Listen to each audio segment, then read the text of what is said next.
It's always really nice when you can find a book that takes what you thought you knew or what you know and applies a really critical eye and is able to rally sources from both experience and philosophy and criticism and a whole bunch of ways of thinking and sort of with a laser focus apply them to one subject. And this is a sadly underread book, I think. I'm not sure it got much of any attention in the media, and once I get into the body of this review, you'll probably understand why. The book is called Democracy, Inc., Managed Democracy and the Specter of Inverted Totalitarianism by Sheldon Wolin. Sheldon Wolin has been at Princeton University for I don't know how long. I think since the 60s. He's retired. He's now in his 90s. But he just wrote this 4 years ago, maybe. So he's still very intellectually active. And this is probably the only book that he's written for a more popular audience, even though it is quite rigorous. He begins the book out by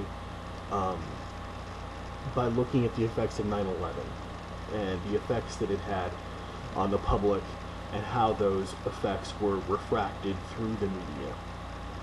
And he suggests that the reaction was practically singular and unanimous, that popular opinion was consolidated through media apparatus, that dissident voices were marginalized or silenced, and the fear of a distant, unknown enemy, that ubiquitous Islamic terrorist, was encouraged. After 9/11, the whole miasma of terror created the perfect foil for the construction of a permanent state of fear, Wolin argues, which the government used for a reason to use military tribunals and indefinitely suspend prisoners.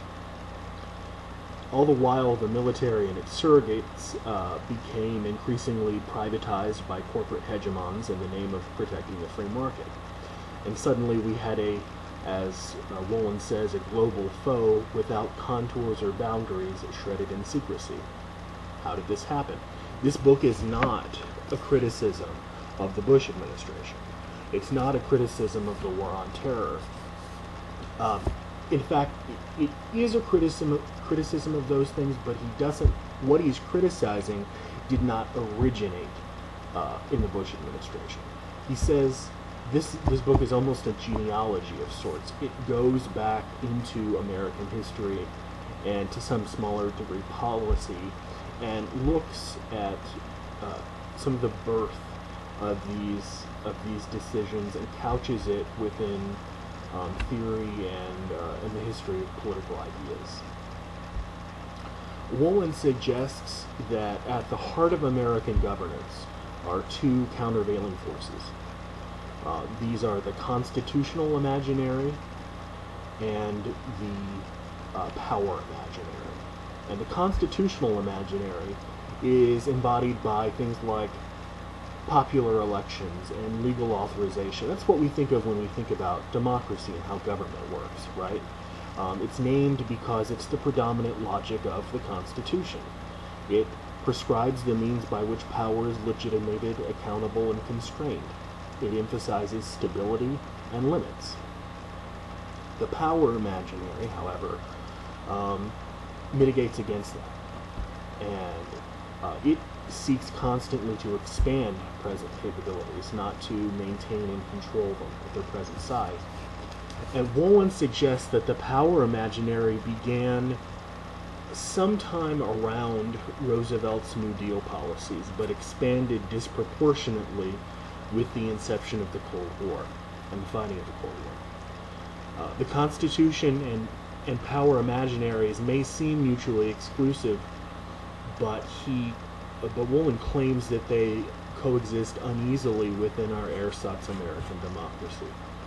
In fact, and I don't use the word ersatz ironically or hyperbolically, he actually thinks that we're not a democracy anymore.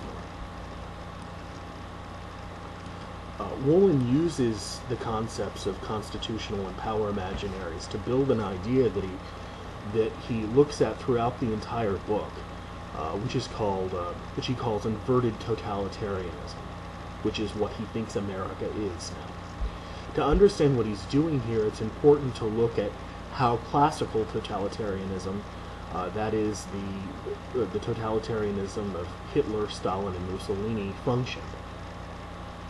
And he argues that these systems worked through, many ways, but four major ways he focuses on the book. He says they operated through the subversion and eventual destruction of legislative, governmental, and bureaucratic avenues, that they operated through single-party control of the state through a presence of the charismatic leader.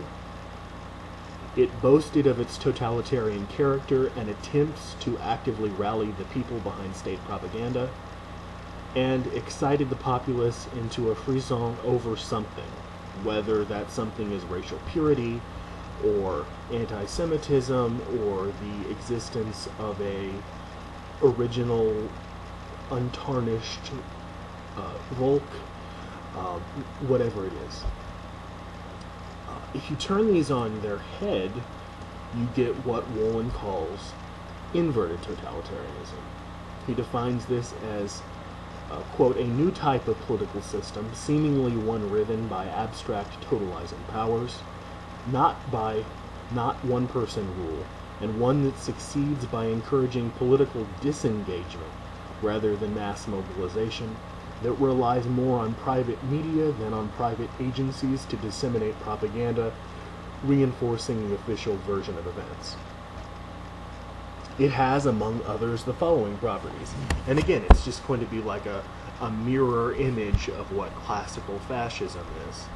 Some of these properties are, instead of subverting traditional democratic channels, it utilizes them to achieve its predetermined ends via the complete lack of mass mobilization and public involvement in politics. It denies, instead of bragging about, its totalitarian nature. It pacifies stunts and retards popular mobility instead of encouraging popular mobility. It operates via the impression of a multi-party state, like our two-party Democratic-Republican state, with the illusion of at least two different sets of political ideas, with a conspicuous lack of the aforementioned charismatic leader. And these are just the very barest of bones of his argument.